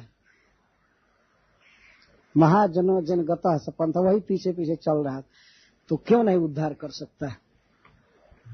और वो भी भगवान के गुण से बंधा हुआ था, भगवान के गुण में आसक्त होकर चल रहा था यह उखल। आसक्त, सक्त का बंधन होता है, आमन बढ़िया से, अच्छा से, भगवान के गुण में बंधा हुआ था। गुण का अर्थ बहुत सत्य गुण है, भगवान का कई गुण हैं, और कृपा, सौंदर्य, ऐश्वर्य, और यहाँ गुण का अर्थ है रस्सी। भगवान के उदर में गुण बंधा हुआ, गुण माने रस्सी, और उस रस्सी से बंधा हुआ ये। तो कोई भी व्यक्ति भगवान के गुण में फंस करके, उनके गुणों पर रीझ करके और उनके पीछे पीछे चले, उनका भक्त बने, तो पूरे विश्व का उद्धार कर सकता है। दो वृक्ष की क्या बात है, उद्धार कर दिया। तो खींचे, थोड़ा सा जोड़ लगाए, और ऐसा नहीं भाव व्यक्त कर रहे थे कि मुझे वृक्ष का उद्धार करना है, करना है। तो बच्चे की लीला कर रहे थे। उन्हें सोचा माँ घर के काम धंधा में कर रही है। अच्छा, भगवान ने यह भी सोचा कि जब माँ काम में है, भक्त काम धंधा में है, तो भगवान थोड़े निठल्ले बैठे रहेंगे, इनका जो काम है वो करना चाहिए। तो माँ अपने घर का काम कर रही है और भगवान अपने स्वाभाविक काम में लग गए, अब उद्धार करने में लग गए। दूसरे का काम भले बांधने का हो सकता है, लेकिन भगवान का काम उद्धार करने का होता है। भगवान भगवान है, उन्होंने ये नहीं सोचा कि बड़ा हो जाऊंगा तब उद्धार करूंगा। भगवान बच्चा है चाहे कुछ भी, उन्होंने सोचा उद्धार करना चाहिए। और भगवान जब सगुण होते हैं तभी किसी का उद्धार करते हैं, नहीं तो निर्गुण रहने पर तो अपने धाम में रहते हैं। प्रकृति के गुणों से परे जब रहते हैं अपने दिव्य धाम में, तो उस समय उद्धार सुधार की कोई बात नहीं होती। जब सगुण होते हैं, प्रकृति के गुणों के भीतर आते हैं, तब उद्धार करते हैं। तो भगवान ने अब तक किसी का उद्धार नहीं किया, लेकिन अब जब सगुण हुए तब उद्धार चालू किए। गुण से बंध है, रस्सी से बंध है, तब उद्धार चालू किए। स्वाभाविक। तो इस प्रकार भगवान उद्धार कर रहे हैं जमलार्जुन का, अभी बंधे ही हैं। तो जमलार्जुन के साथ भी उन्होंने बातचीत किया है, वो भी लीला होगी। कुछ भक्तों ने मुझसे निवेदन किया कि भगवान को खोल ही देना चाहिए, साल भर बांध कर रखना ठीक नहीं। तो ठीक है, बेचारे बच्चा को अब खोल करके ही रखा जाए बंधे बंधे रखना ठीक नहीं है, लेकिन 3-4 घंटे के लिए तो बांध करके छोड़ना ही ठीक है। तो और भी भक्त हैं बहुत से बोलने वाले, लेकिन एक शर्त की गई थी कि लिख करके लाना चाहिए। आप लोगों ने परिश्रम किया नहीं, तो अभी भी 3-4 घंटा बाकी है, परिश्रम कर लीजिए ला करके पढ़ सकते हैं। श्री महामना प्रभु जी उखल में बांधकर और अपने घर का काम धंधा करने लगी, तो श्री कृष्ण भी अपना कार्य करने लगे। भगवान कृष्ण यद्यपि बच्चा हैं, लेकिन वे अनुभव कर रहे थे कि माँ मेरे सुधार के लिए बांधी है। उनको अनुभव हो रहा था, जैसे किसी बच्चे को रोग हो जाए और माँ उसको अस्पताल ले जाए, दवा करावे, तो बच्चा रोता है, लेकिन बाद में वो अनुभव करता है कि माँ मेरे हित के लिए कर रही है। तो भगवान कृष्ण बिल्कुल अनुकूल भाव से अब रोना गाना छोड़ दिए थे, अब प्रसन्न जैसे हो गए थे। तो उन्होंने देखा कि माँ अपने घर के काम धंधा में लग गई है, तो वे अब उखल को घसीटते हुए चले। यमलार्जुन का उद्धार करना था। अर्जुन का अर्थ है एक वृक्ष की जाति, और यम का अर्थ होता है जुगल, जोड़ा। माँ यशोदा के आंगन में बहुत ऊंचे, बहुत विस्तृत 2 अर्जुन के वृक्ष। भगवान ने उनका उद्धार करना चाहते थे और नारद जी ने उन्हें वृक्ष बनाया था। वास्तव में एक बहुत बड़े देवता के पुत्र थे, कुबेर जी के पुत्र थे। कुबेर जी भगवान के परम भक्त हैं और हैं इस विश्व में सबसे धनी व्यक्ति। धनद कहते हैं उनको। देवताओं को कहीं भी खर्च करने की जरूरत पड़ती है तो उनके कैशियर धनद जी हैं। केवल कैशियर यहाँ जैसे नहीं है कि वो केवल रखेगा, खर्च नहीं कर सकता है, दूसरा साइन करेगा चेक पर तब वो खर्च कर सकता, ऐसा नहीं है। कुबेर जी धनाध्यक्ष हैं, धन देते हैं देवताओं को काम के लिए। तो उनके 2 पुत्र नलकूबर और मणिग्रीव, आप समझ सकते हैं कि कितना अभिमान में हो सकते हैं। इस संसार में साधारण धनी का लड़का तो इतना बिगड़ जाता है, और वे बहुत धनी थे, मनमाना खर्च करते थे, स्त्रियों के साथ रहते थे। और उसके बाद क्या हुआ कि भगवान शिव के वे बहुत प्रिय पार्षद हो गए। तो एक तो ऐसे ही बहुत धनी के पुत्र, और दूसरे सबसे शक्तिशाली व्यक्ति के वे अपने आदमी हो गए। तो उनका तो अभिमान बढ़ गया और ये प्रायः स्त्रियों के साथ रहने लगे। तो एक बार की बात है, वे गंगा जी में विहार कर रहे थे, जल विहार कर रहे थे, और स्त्रियों के साथ। सुनकर आपको बहुत बड़ा आश्चर्य होगा कि वे इतने महान देवता के पुत्र और भगवान शिव के पार्षद होकर भी स्त्रियों के साथ नग्न विहार कर रहे थे गंगा जी। हरीश्वरी जी कहते हैं कि जो कार्य जहां अच्छा लगता है उसको वही करना चाहिए सब समय में।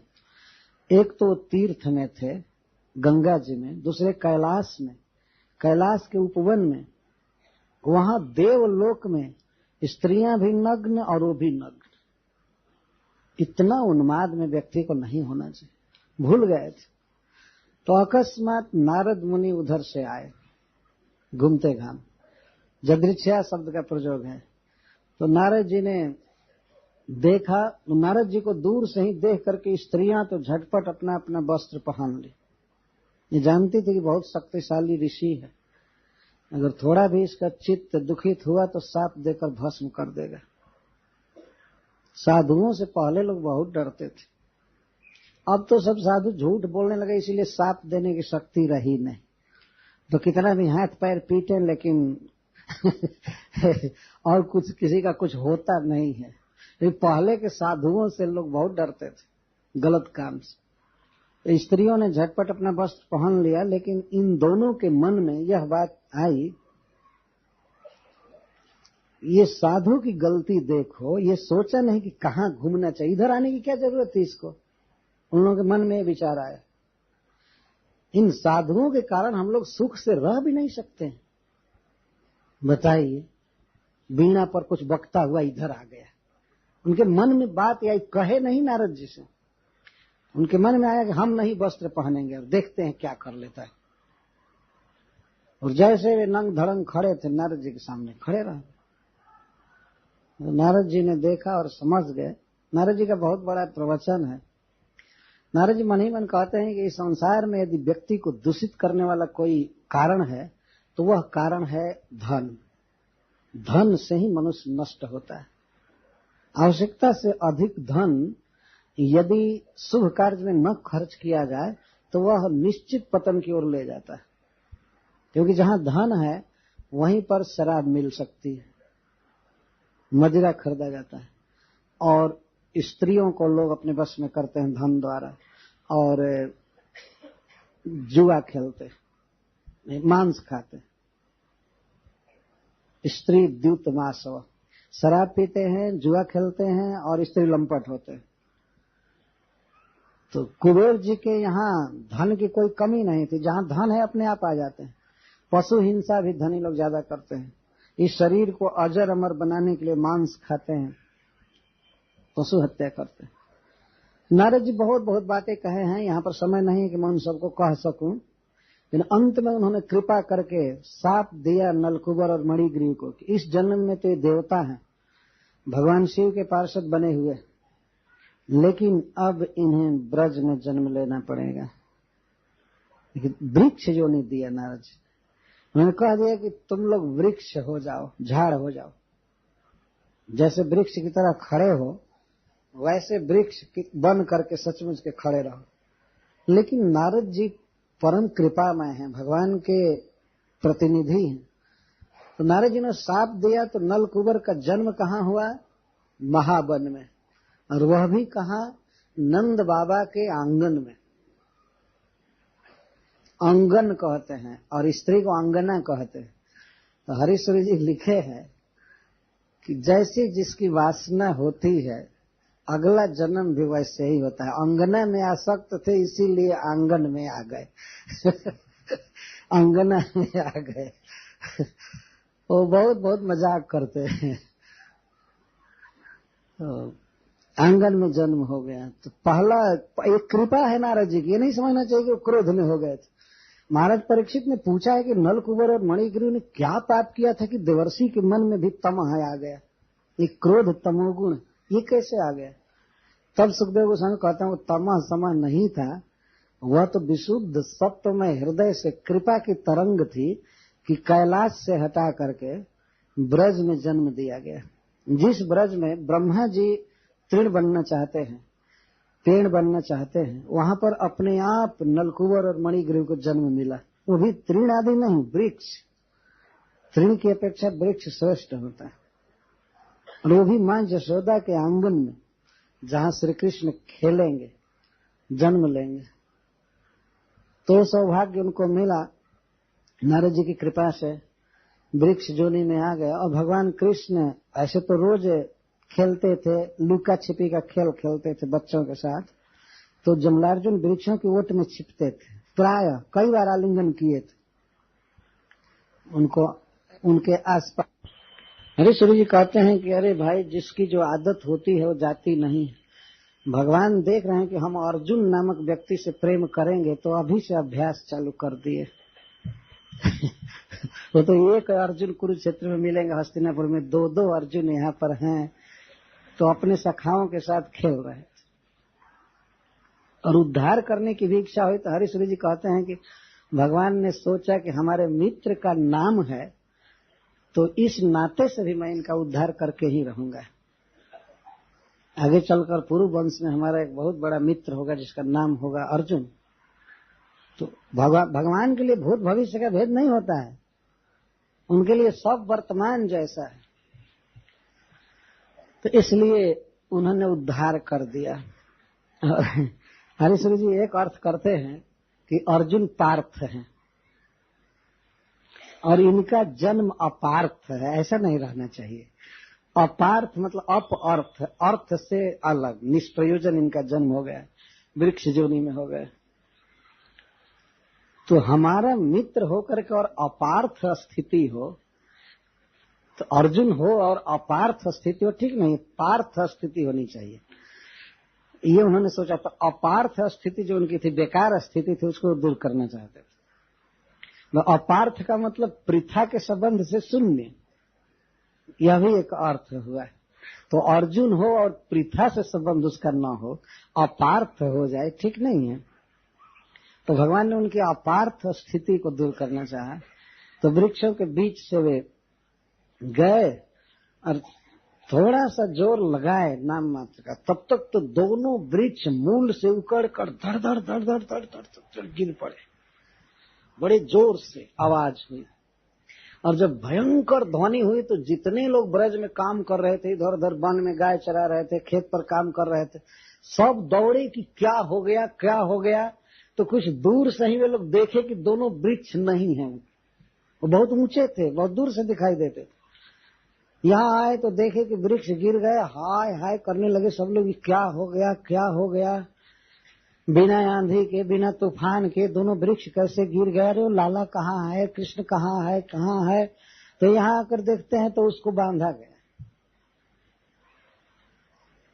कौन बांधा, कैसे बांधा, क्या हुआ, आपस में चर्चा चलने लगी कि आज जो मटका फोड़ा था इसलिए माँ ने बांध दिया, माँ ने बांध दिया।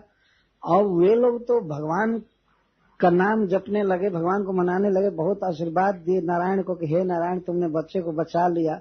दो दो वृक्ष गिरे और बच्चे पर नहीं गिर सके, और वो भी बच्चा वृक्षों के बीच में था। दोनों विशाल वृक्ष गिरे हुए थे और बच्चा बीच में ऐसे ही भोला भाला लीला कर रहा, जैसे उसको कुछ पता ही नहीं हो कि वृक्ष का गिरना क्या चीज है या कौन गिराया है। कृष्ण को थोड़ा भय नहीं था। इसके पहले बच्चों ने देखा था कि दो तेजस्वी देवता प्रकट हुए, सूर्य के समान प्रकाश वाले, और वे लोग कृष्ण की स्तुति किए, परिक्रमा किए, प्रणाम किए बहुत देर तक, और इसके बाद वे लोग चले गए। कृष्ण बात नहीं किए, उनसे बात नहीं किए, क्योंकि समझ रहे थे कि बात करूंगा तो ये बच्चे सब जाकर मां से कहेंगे कि ये देवताओं से बात किया था। यह बाल लीला के अनुकूल नहीं होगी। देवता लोग खूब परिक्रमा किए उसके बाद भगवान के धाम में चले गए। तो बहुत हल्ला हो रहा था, इधर कैसे गिरा, कैसे हुआ, हाँ हाँ हाँ हाँ, चारों तरफ लोग बात कर रहे थे, कैसे गिरा, कैसे हुआ, हाय रे भगवान, वृक्ष गिरने लगा, किसी दिन छत गिर सकता है, घर गिर सकता है, अब क्या करें। सब बिल्कुल व्याकुल हो गए, कैसे क्या करें, ये क्यों हो रहा है। तब तक नंद बाबा आए। नंद बाबा आए तो कोई अभी बच्चे को खोला नहीं था, सब इस घटना पर बात कर रहे थे। वे गए तत्काल और पूछा कौन बांधा है, तो पता लगा कि माँ ने बांधा है, जसोदा ने बांधा है। तो जसोदा से कोई अनुमति नहीं लिए, गए और सीधे खोल दिया। माता की अपेक्षा पिता का पद ज्यादा होता है। माँ अगर बांधी है तो पिता खोल सकता है, वो गए खोल दिए। अच्छा, इसके पहले माँ जसोदा बिल्कुल शोक में डूब गई थी वृक्षों के गिरने से, और वो समझती थी कि हमारा बच्चा दब गया है, ये कुछ हो गया। तो वो शोक के कारण इधर आ नहीं रही थी, वो बेहोश हो गई थी। तो नंद बाबा आकर के खोल दिए, खोल करके गोद में ले लिए, देखने लगे कहीं कोई झटका तो नहीं लगा, वृक्ष का कुछ नहीं हुआ। तो बहुत बच्चा बिल्कुल खुश था। फिर पीने को दिया गया स्तन, तो माँ का स्तन पीने लगा। तो भगवान ने कहा, मानो हरीश्वर जी कहते हैं कि थोड़ी सी गलती के लिए इतना डांटी और अंततः गोद में रख ली, मानो ये भाव व्यक्त कर रहे थे। फिर वो दूध पीने लगे, दूध पिलाना छुड़ाने से ये कांड कर दिए थे। फिर माँ यशोदा पछता रही थी कि अब ऐसा नहीं करूंगी, ये नहीं करूंगी। बताओ, गोद से दूर कर दी, बच्चे पर पेड़ गिर गया, कोई असुर गिराया होगा, ये किया होगा, ये किया होगा। लोग बात कर रहे थे पेड़ गिर कैसे गए, ये झाड़ कैसे गिरे, कैसे गिरे। तो बच्चे वहां पर कहे, देखिए शकट भंजन की तरह यहाँ भी बच्चे बोले। बच्चे कहते हैं कि ये पार किया दोनों वृक्षों के बीच से और उलूखल अटक गया और इसी ने जोर लगा दिया तो गिर गए। तो वे लोग कहे चुप पागल। इस तरह से ये बच्चा के जोर लगाने से गिरेगा? बड़े बड़े गजराज कुबलिया पेड़ जैसा हाथी लगे तो गिरने ही वाला नहीं है। ये हाथी के गिराने से गिरेगा ही नहीं वृक्ष, और एक बच्चा अपने कमर से खींच देगा और गिर जाएगा। कोई नहीं माना। बच्चों को सब लोग ऐसे ही भावुक है, कुछ जानते नहीं। लेकिन वो लोग देखे थे इसके खींचने से गिरे हैं। तो और भी प्रमाण उन्होंने ने दिया कि जब वृक्ष गिरे तो वृक्षों से चंद्रमा और सूर्य की तरह चमकदार दो देवता निकले, और वे लोग सब इसके प्रणाम कर रहे थे, इसको ये कर रहे थे, ये कर रहे थे, ऐसे कर रहे थे। लेकिन ब्रजवासी कुछ नहीं माने। उन्होंने कहा कोई भूत का चमत्कार होगा, कुछ होगा, ऐसी बात नहीं है। तो नंद बाबा ने इस तरह खोल दिया। अब उस दिन शाम को मीटिंग बैठी, इष्ट गोष्ठी हुई गोपों की, कि इस स्थान पर बहुत उपद्रव हो रहा है, कोई ग्रह लग रहा है, कोई भूत प्रेत बाधा हो रही है, अब क्या किया जाए। तो उपनंद महाराज बहुत बड़े सुहृद थे कृष्ण के, उन्होंने कहा कि ये स्थान हम लोगों को छोड़ देना चाहिए, स्थान लग रहा है। अरे काहे को कोई भूत लगने जाए, वो काला भूत खुद कर रहा था सब ये किसी को पता नहीं था कि यही छकड़ा पलट रहा है, यही वृक्ष गिरा रहा है, यही सब कर रहा है, कुछ पता नहीं था। तो वे लोग तैयारी कर लिए। तो पूछे कि आखिर यहाँ से जाएंगे तो कहाँ जाएंगे। उपनंद महाराज ने कहा कि यहाँ से थोड़ी ही दूर पर वृंदावन नामक वन है, बहुत सुंदर है, और इस महावन में इतनी गौएं हैं कि प्राय घास भी सब खत्म हो चुका है चरते चरते, और उपद्रव भी हो रहा है, इसलिए चले वृंदावन। वृंदावन के अंदर ही गिरिराज जी माने जाते हैं, नंदगांव, सब वृंदावन के क्षेत्र के अंदर माना जाता है। क्योंकि वर्णन है कि कृष्ण बलराम जब आए तो गिरिराज गोवर्धन को देखकर बहुत प्रसन्न हुए। तो वृंदावन क्षेत्र के अंदर सब,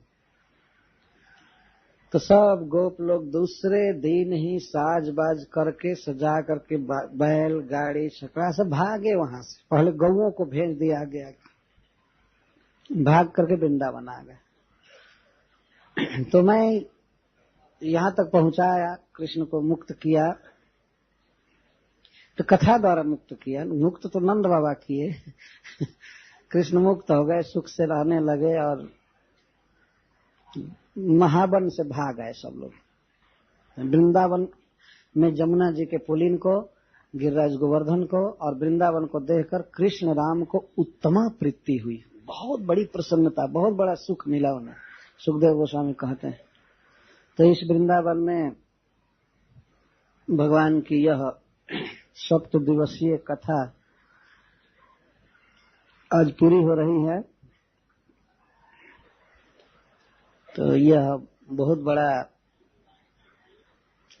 भाग्य है मेरा कि इस वृंदावन के दिव्य पावन रज में बैठकर कथा कहने का अवसर मिला, और वह भी कृष्ण के जन्मदिन पर। तो यह मंच छोड़ने से पहले मैं भगवान कृष्ण को आशीर्वाद देना चाहता हूँ, क्योंकि बच्चा है ये अनंत अनंत काल तक इस ब्रज में विहार करते रहें, सुख से रहें, और उनके सुख से हम लोग सुखी रहें। तो आज उनके जन्मदिन पर भक्तजन अपनी अपनी भावनाएं शब्दों में व्यक्त कर रहे थे। कुछ भक्तों को अवसर नहीं मिला, लेकिन उन्हें ये नहीं सोचना चाहिए अवसर नहीं मिला। सुनना बोलने से कम नहीं है। सुनने को जो अवसर मिला वह भी बोलना है, श्रवणम कीर्तनम। तो भगवान श्री कृष्ण को धन्यवाद है और उनके भाई बलराम जी को और उनके माई जसोदा को और उनके पिताजी नंद महाराज और भी जितने सखा है, श्री गोपीजन है, सभी श्री कृष्ण के साथ सुखी रहें, आनंद से लीला करें। उस बच्चे के इस जन्मदिन पर शुभकामना है और इसके साथ ही महामना प्रभु जी को कोटि कोटि धन्यवाद है। वास्तव में जब से प्रेसिडेंट हुए यहाँ, तब से श्रीमद् भागवतम प्रारंभ हुआ। वे बड़े नम्र साधु हैं, महात्मा हैं, बहुत मधुर भाषा में ये सब प्रोग्राम करते हैं और बहुत से भक्तों ने, इस मंदिर के मैनेजमेंट ने उनको बहुत बड़ा सहयोग दिया। इसके साथ ही साथ लाइफ मेंबर बाहर के भी उनको बहुत सहयोग दिए, उन सबको धन्यवाद है। और महामना प्रभु जी के लिए विशिष्ट रूप से मैं कामना करता हूं कि भगवान उन्हें वृंदावन में अधिक से अधिक समय तक रखें, जिससे वे इस तरह भक्तों को सुख देते रहें। और आप सब भक्तों को मैं धन्यवाद देता हूं जो आप आए इस श्रीमद् भागवतम को सुनने के लिए। मैंने सुना था कि लोकनाथ महाराज ने एक दिन पूछा था कथा में कि कौन कौन लोग भागवत सुनने आए हैं, क्योंकि उनके कथा में यहाँ के भी भक्त थे जो रेगुलर रहते हैं और कुछ दिल्ली वगैरह से भी आए। तो महाराज हमसे कह रहे थे कि जब मैं हाथ उठवाया तो प्रायः सबने उठाया, उनको बहुत खुशी हुई। बड़ी संख्या में देखे कि भक्त बाहर से आए हैं कथा सुनने के लिए। तो घर से चले होंगे, उसी समय से कथा की लालसा होगी। तो वास्तव में भगवान कृष्ण ने उनकी लालसा को पूरा किया, एक अवसर दिया। नहीं तो ऐसा अवसर अपनी इच्छा से, अपने प्लान से बन नहीं पाता है। और कुछ भक्त ऐसे हैं जो जन्मोत्सव मनाते थे अपने अपने स्थान पर, अपने अपने मंदिरों में, लेकिन उसको छोड़कर कथा के लोभ से इधर आए और उनके हृदय में लालसा रही कि जन्माष्टमी जरा देखा जाए वृंदावन की। तो निश्चित आप लोगों ने यहाँ यह अनुभव किया कि कंटिन्यूअस बहुत बहुत घंटे तक कृष्ण कथा हुई, कृष्ण कीर्तन हुआ और 24 घंटे हो रहा है, क्योंकि यहाँ से उठेंगे तो उधर आरती है, तो फिर दर्शन या हुआ। तो इस तरह ये बहुत बड़ा सौभाग्य है। तो यदि समय अनुकूल रहा और कृष्ण ने चाहा तो प्रतिवर्ष आना चाहिए, क्योंकि जीवन के दिन तो अब गिने गुथे हैं, कितनी बार आ सकते, एक वर्ष में एक बार आना कोई बहुत ज्यादा आना नहीं है। तो आप सबको शुभकामना है, भगवान कृष्ण के चरणों में प्रेम बढ़े।